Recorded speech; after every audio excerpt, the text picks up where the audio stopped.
Olá, você que nos assiste pela TV Câmara Natal. Está no ar mais um programa Letras Potiguares. Hoje nós temos a alegria de receber uma escritora, poeta da melhor qualidade, professora, uma mulher múltipla, cheia de talentos.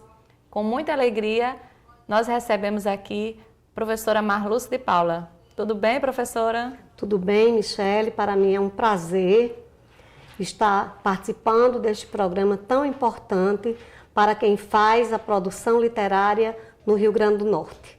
Fico muito feliz, cumprimento a todos que nos assistem. Para nós é uma honra estar aqui participando do seu programa, Michele. Marluce, além de todos esses predicados que eu falei, é uma grande amiga também. Então a gente vai fazer um bate-papo, né? Um bate-bola aqui, uma conversa mais descontraída. Marluce, eu queria saber primeiro assim que você contasse para os nossos telespectadores como é que se deu assim esse seu despertar pelas letras, pela leitura e posteriormente também pela literatura? Porque antes da escritora vem a leitora, né? Exatamente, Michele.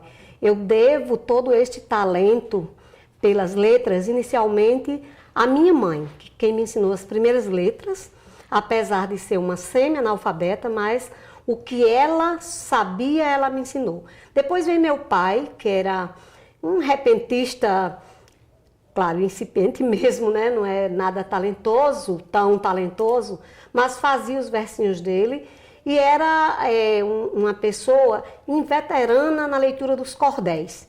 E ele fazia, à noite, enquanto a gente nem alfabetizado era, rodas de leitura contando os cordéis para nós. Então isso foi me despertando. Aos 14 anos, quando eu já alfabetizada, eu iniciei a escrita de alguns cordéis, ainda com quadrinhas. Depois, quando a gente realmente começa a se conscientizar da importância da leitura, que é através da leitura que a gente realmente viaja, que a gente conhece, que a gente se desnuda de tudo, porque eu vejo o seguinte, quando a gente está lendo, é como se a gente estivesse viajando, né? Eu digo que escrever versos é muito viajar olhando pela janela, porque a gente dá um distanciamento um pouco de nós, para depois mergulhar dentro de nós e aí buscar o melhor que a gente tem lá por dentro, que a gente vive lá fora para poder escrever. No ensino médio eu aprimorei muito isso, aos 14 anos eu já escrevia. No ensino médio eu aprimorei bastante e aí fui fazer letras. Foi quando me identifiquei mesmo com a literatura propriamente dita. Muito bem. E aí você acha que essas suas experiências, essas suas primeiras experiências em casa, elas também estão presentes assim, na Marluce escritora, na Marluce poeta? Em que medida essas experiências elas estão contempladas na sua escrita? Porque eu sei que você gosta de escrever contos, poemas, e muitos deles assim com um tom bem memorialístico, não é? É, bem memorialístico. Estão totalmente presentes na minha vida.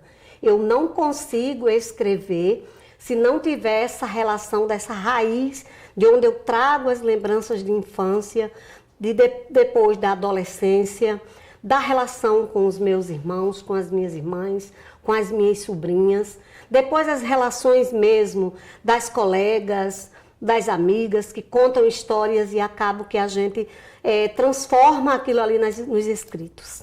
Eu sei que você participou de muitas antologias, né? Você até trouxe umas para mostrar para a gente. Queria que você falasse um pouco como é que você tem transposto essas suas experiências para a escrita literária. Como é que você conseguiu transpor isso? Olha, como eu já disse, a partir das nossas vivências. E aí, eu tenho alguns poemas, alguns contos. Eu já tenho participado, eu digo que eu sou uma antologista, porque eu só tenho um livro solo, que estou pretendendo reeditar, né, que é Reticências Poéticas. Eu sempre volto às leituras deste livro, que para mim foi como um filho, é muito importante ele. Esse livro foi produzido praticamente manualmente, com o auxílio de uma afilhada minha, por nome de Sulamita, de uma amiga muito querida chamada Aline e de meus filhos.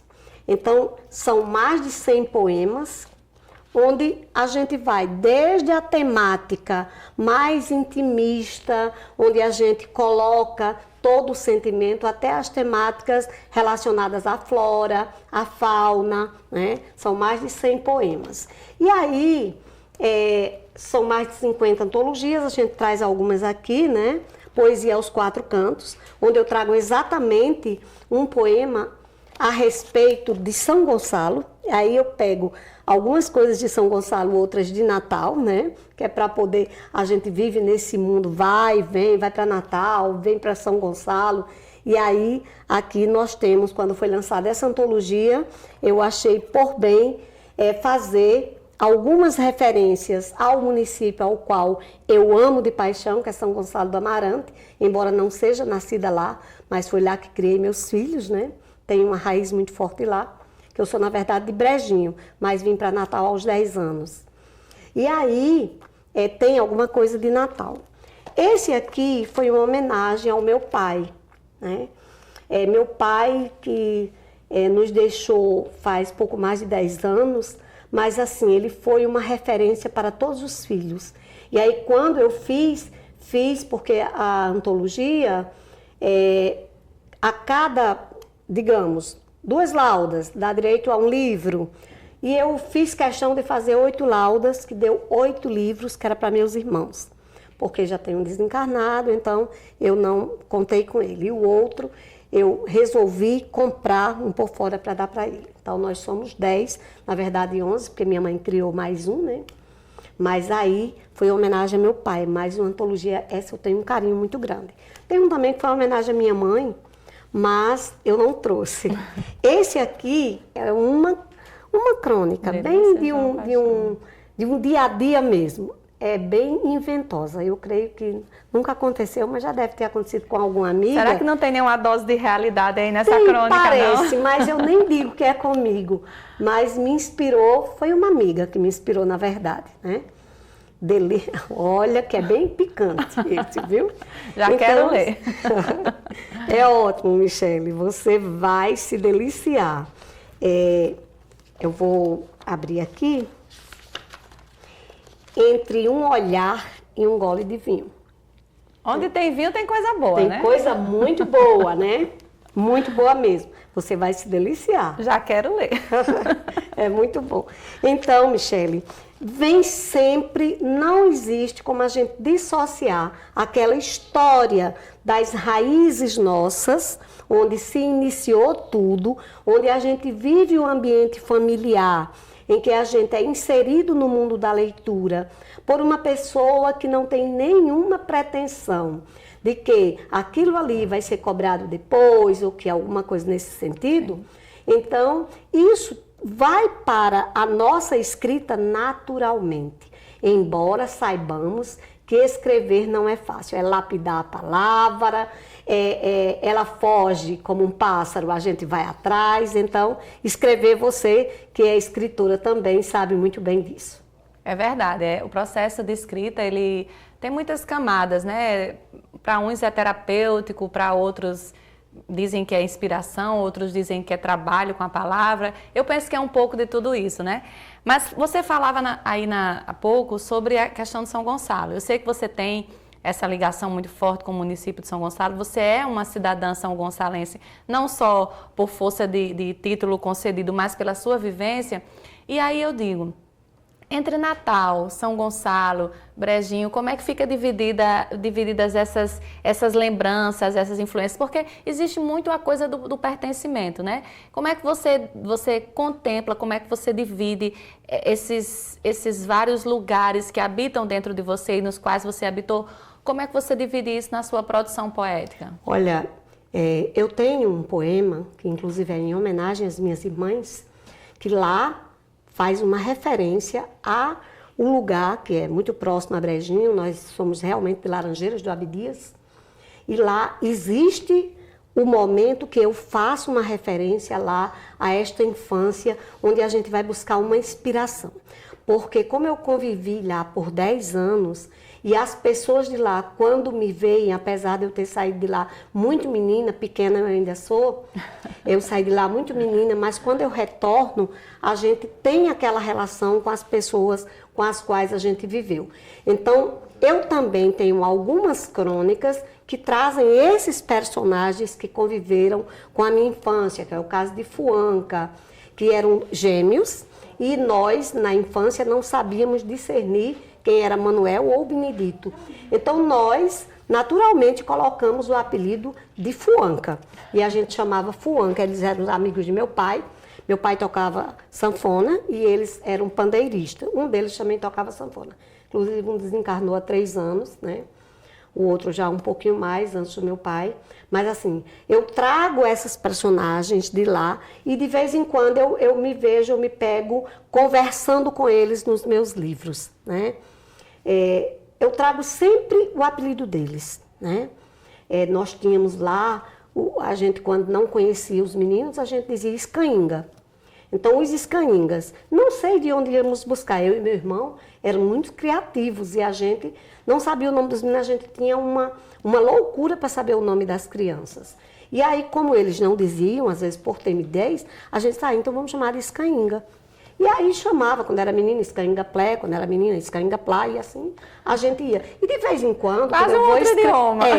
Aí quando a gente vai escrever as histórias do meu pai com essas pessoas, da minha mãe, a gente sempre remete para a nossa escrita. Aí vem São Gonçalo, que não sai do meu sangue, né? Eu tenho lá poemas, neste livro está sobre o rio Potengi, uma vez uma enchente grande como foi agora, e eu vendo passar gravetos e tal.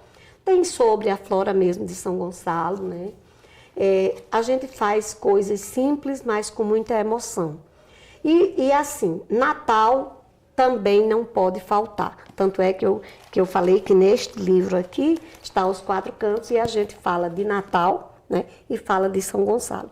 Porque esses lugares são lugares que nos dão uma certa, eu digo, de uma certa inspiração, porque você convive ali, você tem aquelas amizades, e como a gente acaba trazendo histórias, crônicas memorialísticas, a gente acaba juntando os 3 lugares. Eu digo até os 4, porque tem Laranjeiras e Brejinho.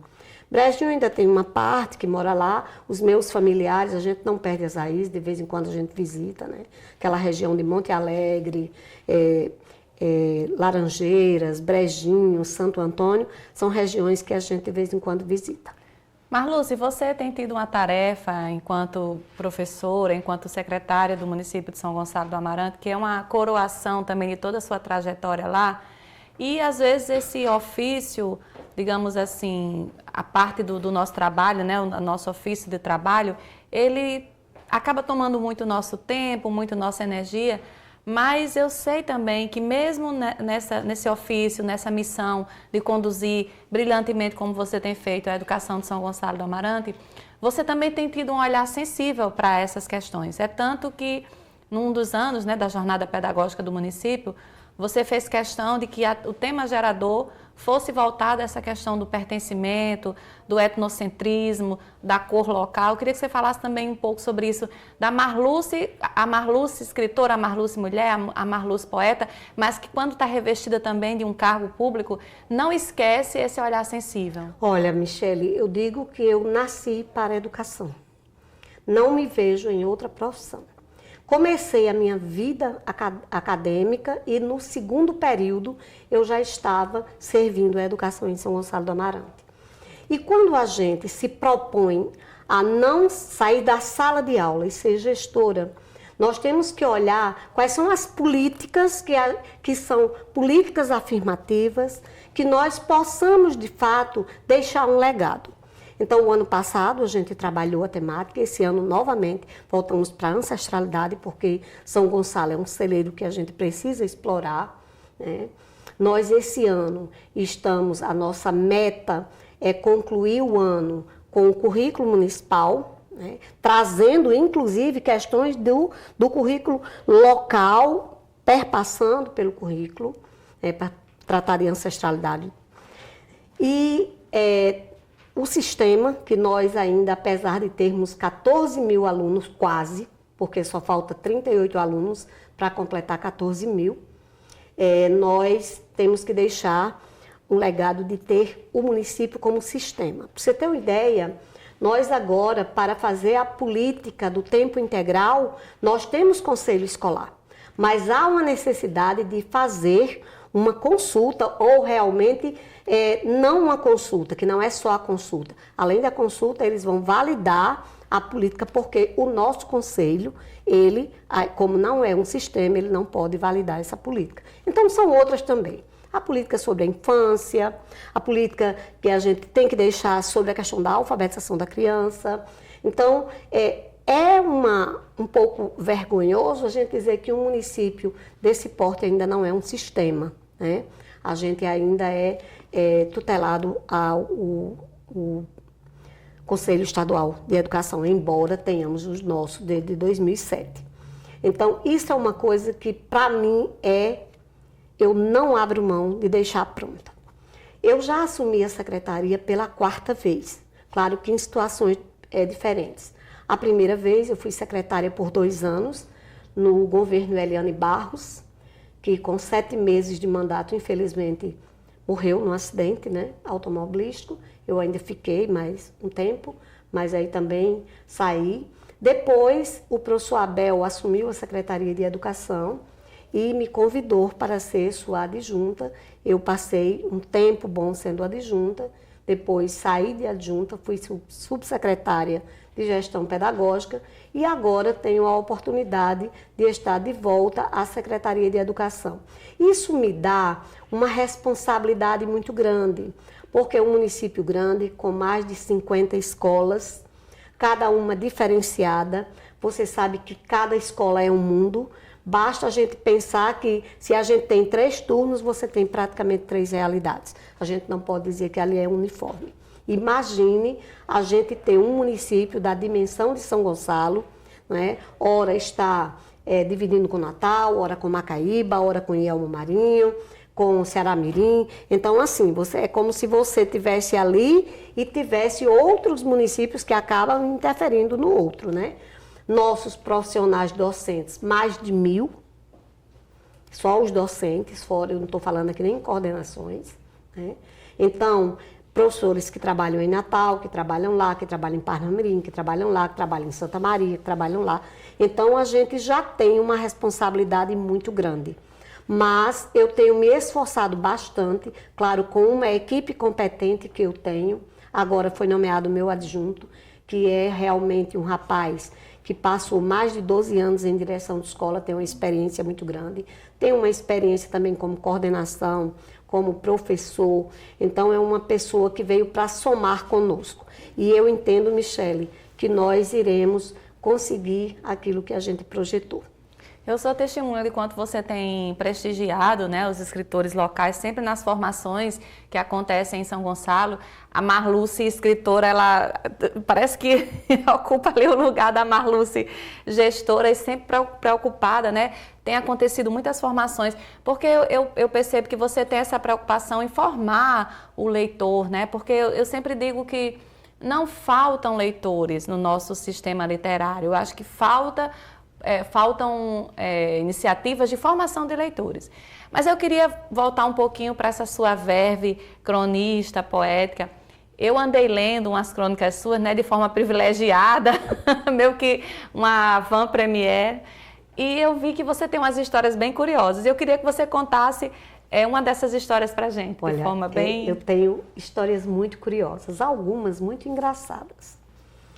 Tem uma que eu fiz lembrando de um episódio meu com um professor de matemática. Naquela época, se contratava o professor, ele ainda cursando, né?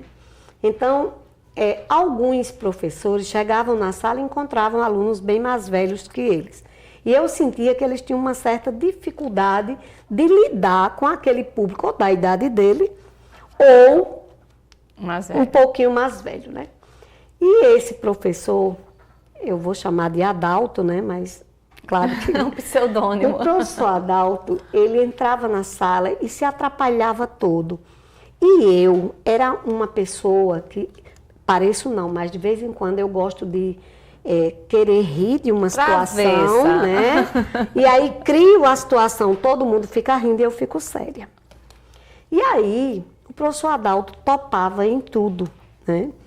E uma vez, esse pobre professor topou numa carteira e ele se estabanou no chão. Gente, a turma toda rindo. E eu, muito séria, fui me dirigir ao professor, né? E pedi que ele se levantasse. Imagina, o professor bem grandão, eu pequena, porque eu sou muito pequena. Isso já era no ensino médio, hein? E aí, esse professor, ele levantou numa rapidez tão grande e até hoje nunca mais voltou. Eu não sei o que foi feito do professor Adalto, né? Tem São situações histórias, né? bem bacanas. Marluce, querida, o nosso tempo infelizmente está se esgotando. Eu gostaria de agradecer imensamente, não só a sua presença aqui hoje, mas a sua presença na minha vida como minha grande amiga. Parabéns pelo trabalho que você tem feito na gestão, né? E eu quero deixar assim o espaço para que você faça as suas considerações. E espero que logo mais você venha depois para fazer o lançamento desse livro, a reedição, né, o relançamento do seu livro, que a gente já vem falando sobre isso há algum tempo. Então, o tempo agora é seu para a gente fazer as considerações finais. Mais uma vez, agradecer, Michele, você é uma pessoa muito querida e tem me ajudado muito, incentivando para que eu possa reeditar e juntar as crônicas num único livro. Mas isso já está muito perto, realmente. O tempo na secretaria tem me tomado bastante esse tempo que eu escrevo, que eu organizo, mas é necessário lá, é mais importante eu me dedicar à gestão para que eu possa, mas logo estarei aqui. Agradecer, dizer que é um programa de muita importância, visto que os escritores locais podem ter visibilidade. Muito obrigada, Michele, muito obrigada aos telespectadores. Vamos voltar aqui depois com o livro já editado, né, para você contar mais histórias, porque eu sei que tem muita história boa da Travessa Marluce, né, que é um lado dela que eu conheço e que os seus leitores também precisam conhecer. Muito obrigada, querida. Obrigada. Muito obrigada. Deus abençoe. Pela sua carreira e pela sua conduta. E nós ficamos por aqui. Até o próximo programa Letras Potiguares.